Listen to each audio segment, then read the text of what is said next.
Greetings and salutations. It is Fat Black Woman. I hope all of you are well. I thank you so very much for joining me in this video. I thank you for subscribing, for listening, for watching, for liking, for sharing, for commenting, for all of that. This is, as you know, very new to me, so it's very raw and unpolished, to say the least, but I am having a ball with this, and I hope that it continues to grow slow and steady. Wins the race.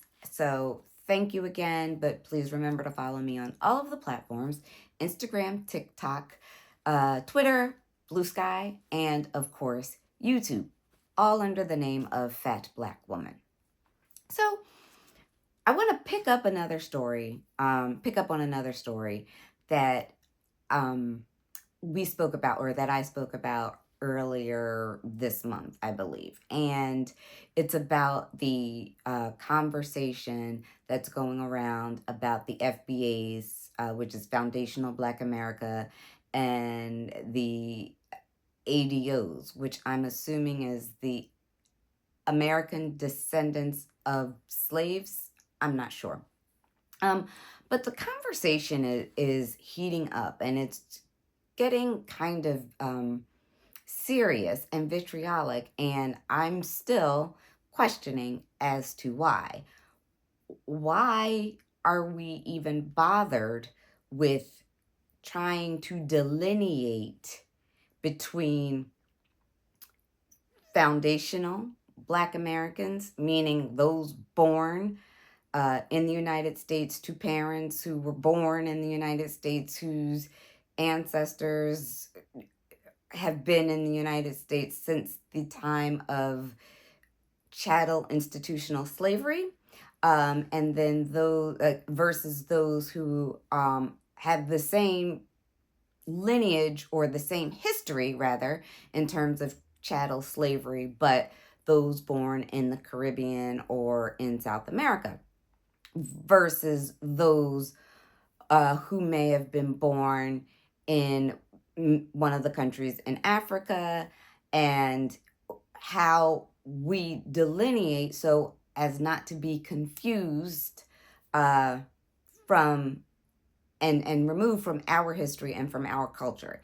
And it seems to be that the FBA's position is that we want to maintain our culture, we want to gatekeep our culture. We do not want to be tethered to other African DNA individuals, that they capitalize off of the gains that we've made here in the United States. And then once they've reached a point of affluence, they turn their backs on us. They forget how they got there by standing on our shoulders. And they look down on us, and they call us lazy. And I do not buy into FBA. But for the sake of the argument, FBA, I am an FBA, so I will say us. And I just find it quite interesting, because to me, it's a stupid point of contention.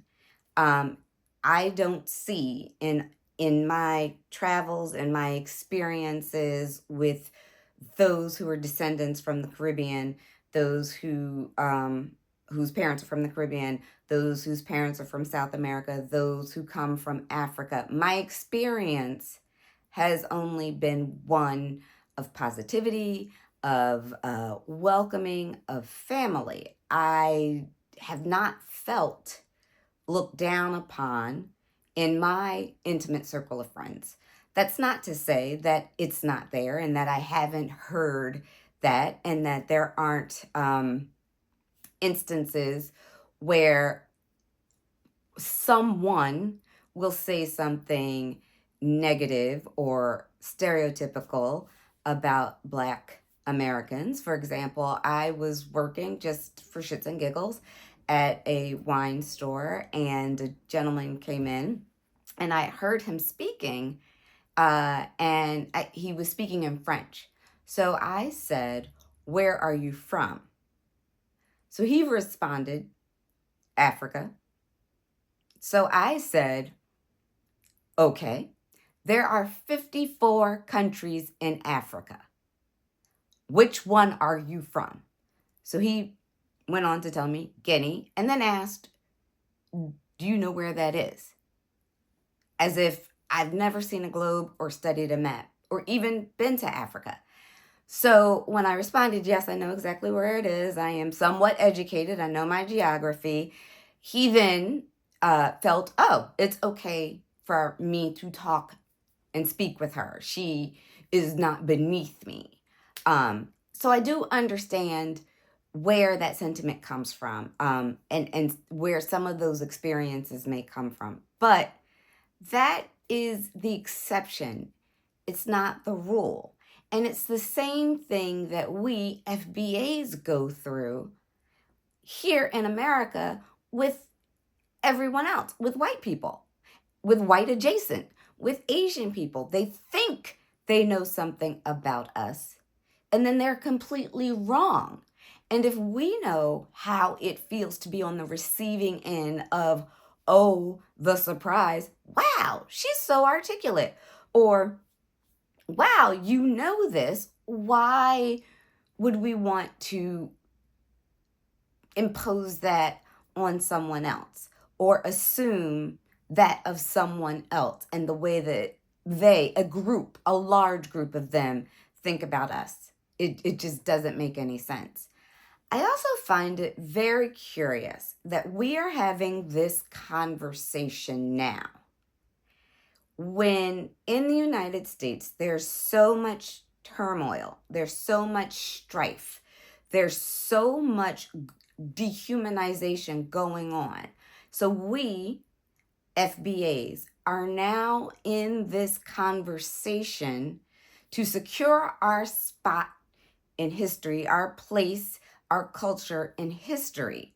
Well, the Africans, the Caribbeans, the South Americans, the Afro Latinos never jeopardized our culture. They recognized our cultures. Our cultures are similar to a degree. With music, with what was invented.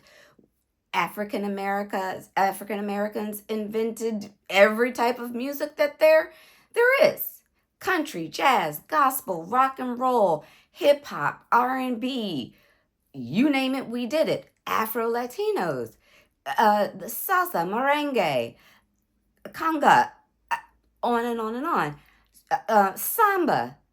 So I don't understand where, no, it's not the same, but it is very similar because it is just inherent of what we have in our DNA that we inherited from our ancestors who were from Africa. And one of the leaders of, or I guess the leader of the FBAs, and I'm not going to go into names or anything like that. You know who you are, and and you can do your research. But he's very quick to point out that other Black people who are not FBAs will be questioned, and will be questioned about their gaps or their hairlines or whatever have you, some of their physical features, to determine whether or not they are FBAs. Really? Well, why don't we just bring out the paper bag and figure out who is worthy enough to be in a sorority, a social group, in the house or on the field? Do we understand how dumb that sounds? And then we also have, by the same token, this FBA Renaissance. I didn't get the invitation, so I don't exactly know what that is.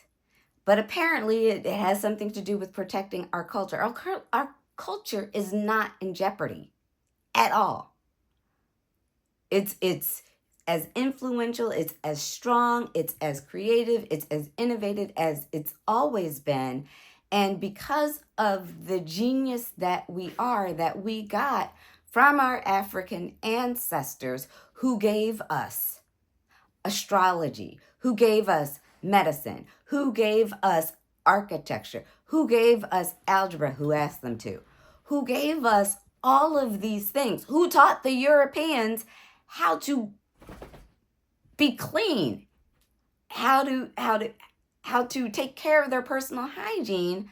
We are not in jeopardy of losing our culture. What we do know is that when we invent it and we perfect it and we put it out there for the world to enjoy, there's another group of people who then take it and try to claim it as their own. Rock and roll, jazz, even hip hop. I was watching Ari Melber, and he's a huge fan of hip hop. He'll be listening to Jay-Z all day long.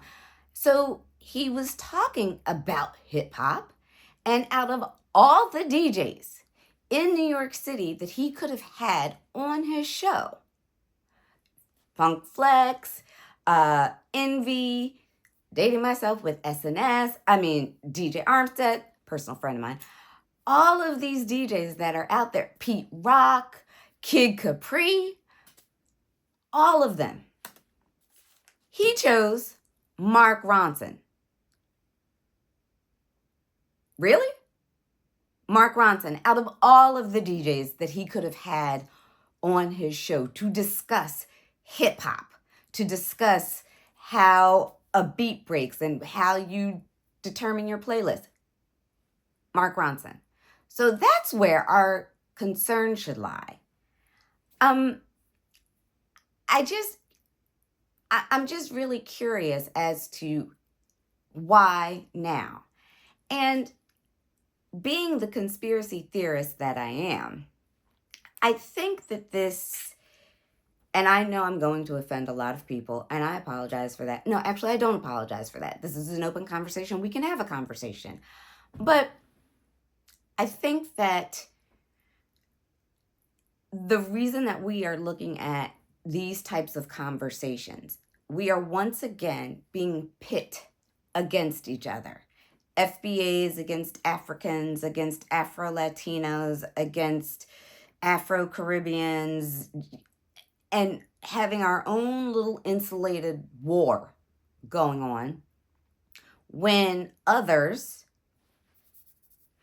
are determining or making moves to determine just what our Black jobs will be and how they are going to put us in our place and erase our history so that it doesn't reflect what it is that we have brought to this country. Were it not for us, this country as it is now would not exist. Were it not for our ingenuity, were it not for our creativity, were it not for our genius, for our love of science, our love of machinery, our love of the arts, this country would not be where it is. So we are owed a great debt.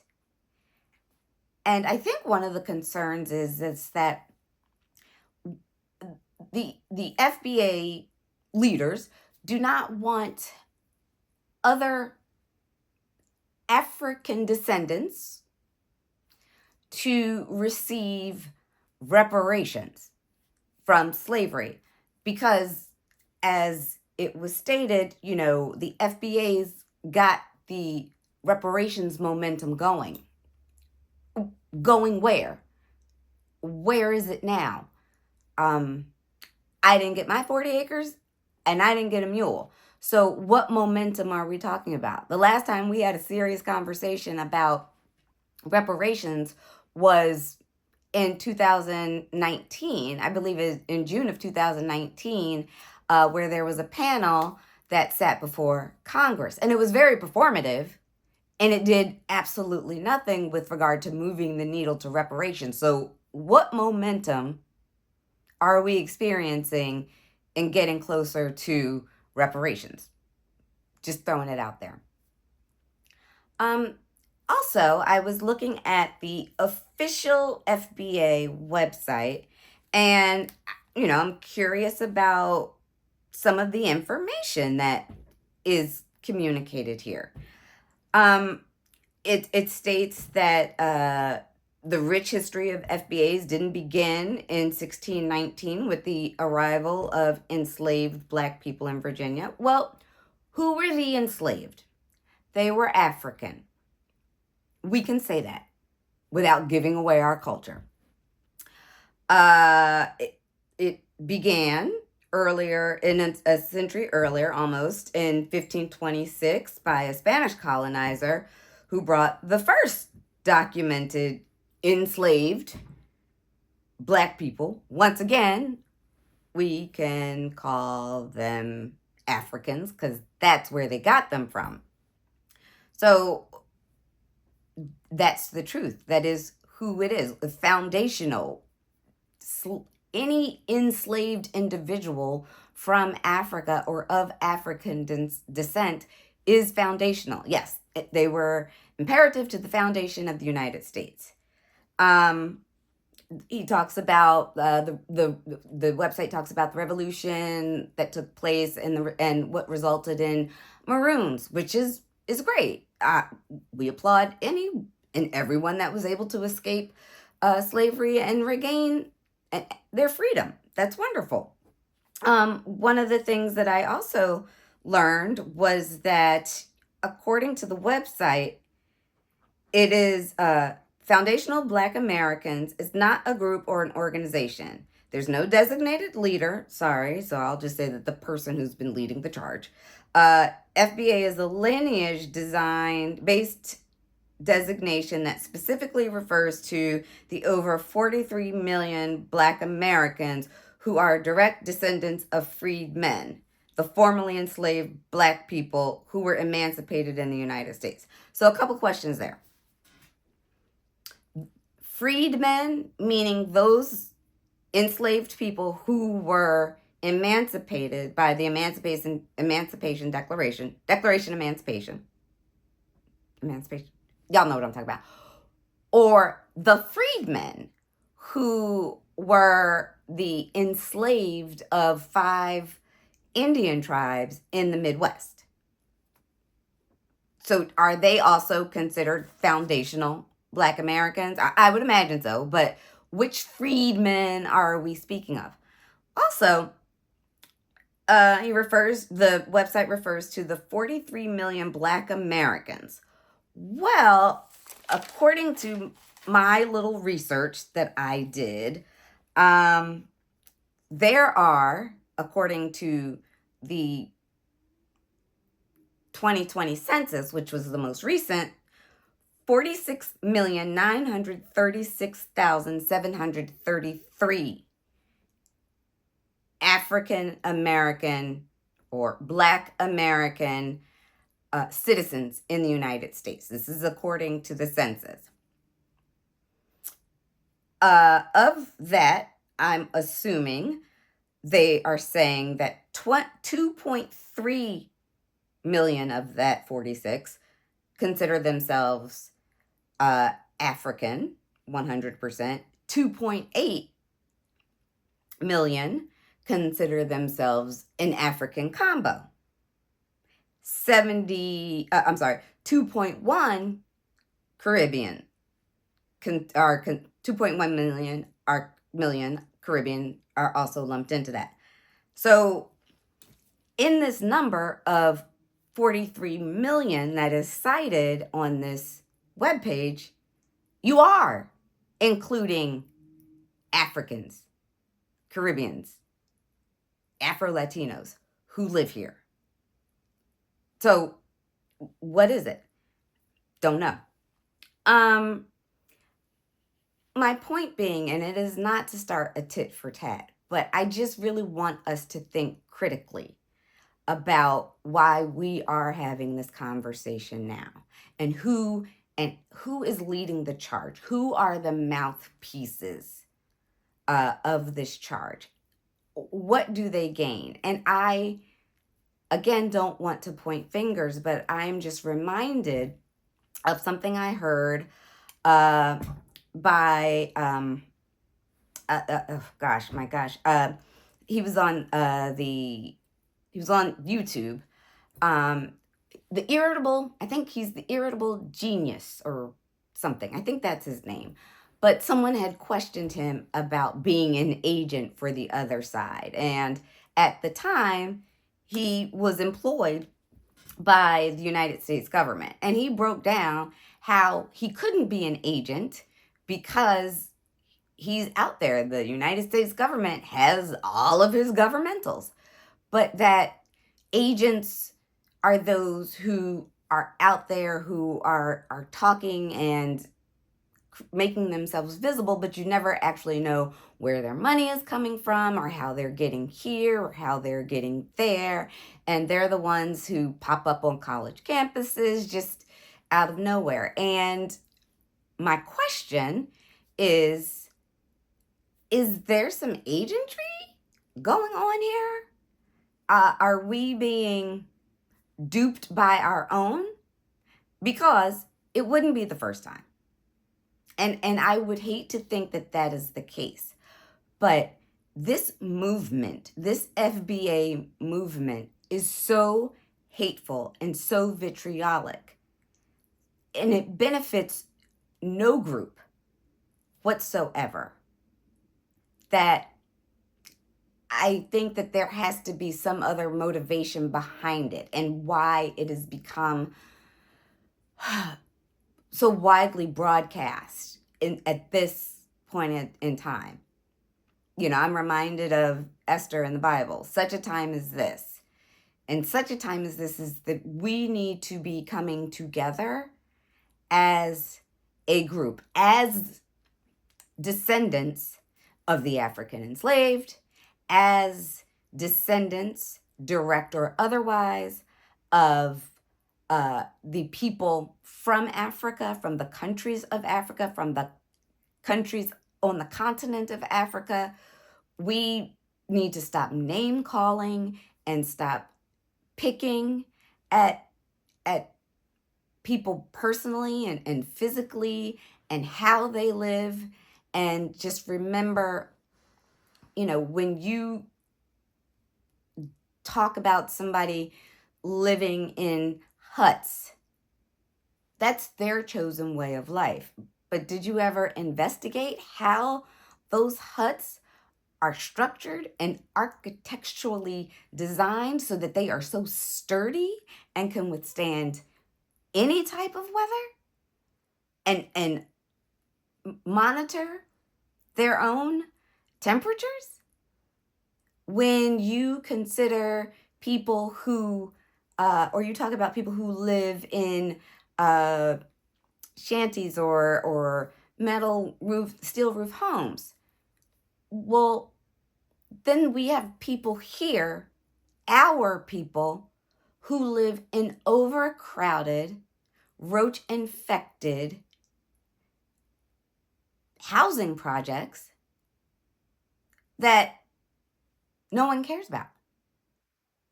But you still decide that you want to talk badly about them. And to make your point about being an FBA and being proud of your culture and all of the things that comes with being an FBA, you don't have to tear someone down.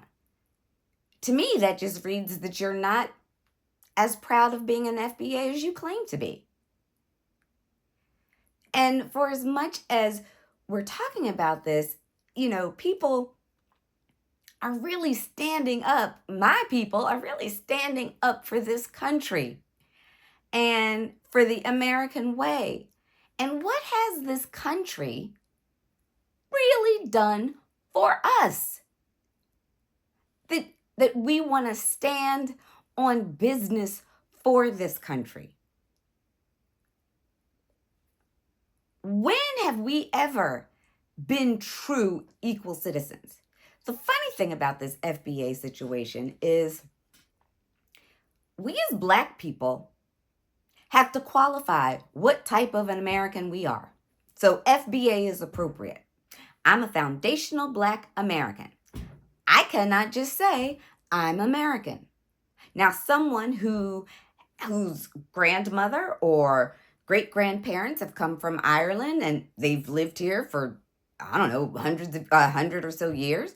When you ask them who they are, they're American. And they'll say, well, my grandmother was Irish, but they're American. You ask who I am or what I am, I'm Black American. I'm not just American. So I say when we stand on business and we, with our whole chest, I'm American or I'm Black American, I'm foundational Black American, are they standing on business for us? Because the last time I checked, the occupant over at 1600 Pennsylvania Avenue was trying to figure out how he was going to erase slavery from the National African American Museum of History and Culture. That's our culture. So it just really isn't making any sense. And I'm finding that these arguments about who we are and what we've got are so contradictory. It's just talking out of both sides of your neck. You know, we have our culture. I don't know about the African culture. I don't know about this. As you wear braids, as you wear big jewelry, as you cook your collard greens, where'd that come from? As you dance to the beat of a drum or to the percussion or a break beat, where'd it come from? As you call and response, participate in call and response in the church, where's that come from? So that's the culture. That is what is in our blood. Mitochondrial DNA from Eve, from Africa. That's what we possess as a result of our lineage from Africa. So I would just implore you, before you decide that you want to get on a high horse, get on social media, and start talking about FBAs versus Africans versus Caribbeans and just really degrading them, just really think about what it is you're doing and whose bidding you're doing, because you're not doing any good for us. We're not winning when you do that. And just like, you claim you don't want to be tethered to an African, or because, when they win, they don't claim being Black, but when they lose, they say, but wait, I'm Black. I don't want to be tethered to ignorant, uninformed individuals who claim to be Black Americans, and they're supposed to be representing me. You don't speak for me, and you don't speak for the people that I know and love and respect. So again, I guess I'm on my high horse, and for that I apologize if that is the case. But I'm just really curious and really concerned as to where this dialogue is going and why it has shown up at this point in time. Because the way that I see it is that it's setting us up for failure. And when the revolution, which will be televised, really comes to a head, we are going to be so divided that we will be defeated. And we will be doing those Black jobs as promised. Just something to think about. Peace and blessings.